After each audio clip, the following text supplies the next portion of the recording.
Hello, నా పేరు Ramani Penubala, founder and director of Miori hair and beauty. Thank you so much అండి. నా videos అందరూ చాలా బాగా మంచిగా వాచ్ చేస్తున్నారు అండ్ మంచి రెస్పాండ్ వస్తుంది. నేను మీకోసం ఇలాంటి మంచి మంచి టాపిక్స్ తీసుకొని వస్తుంటాను.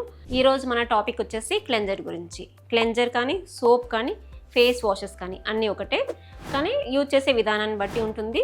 అది మీ స్కిన్ టైప్ బట్టి కూడా ఉంటుంది. సో క్లెన్జర్స్ ఎలా వాడాలి? సో క్లెన్స్ వాడేటప్పుడు ప్రాపర్గా ఒక రిథమాటిక్లో చేయాలి. ఇష్టం వచ్చినట్టు రబ్ చేయొద్దు. మార్నింగ్ లేచినప్పుడు ఒకసారి, ఈవినింగ్ మీరంతా తిరిగేసి వచ్చాక పడుకునే ముందు ఒకసారి.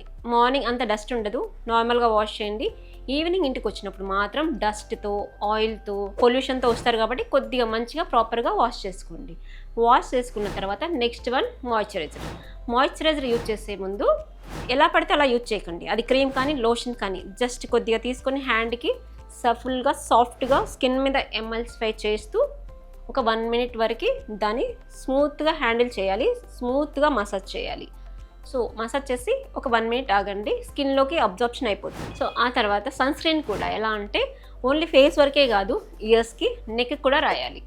సో 6 అవర్స్కి వన్స్ సన్ స్క్రీన్ రాస్తూ ఉండాలి. సన్ స్క్రీన్ పైన మీకు ఎలా ఇంకా ఎక్కువ డౌట్స్ ఉన్నా, క్లారిటీ లేకపోయినా ఆల్రెడీ నేను వీడియో చేశాను, ప్రీవియస్ వీడియోలో వెళ్ళి ఒకసారి చూడండి. Thank you so much.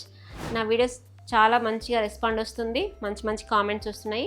ఇలానే సపోర్ట్ చేస్తుండండి. నా నుంచి మంచి మంచి వీడియోస్ ఇంకా రిలీజ్ అవుతుంటాయి. ఇంకా ఎవరైతే మన పేజ్ని ఫాలో చేయలేదో ఇప్పుడే ఫాలో చేయండి అండ్ షేర్ చేయండి.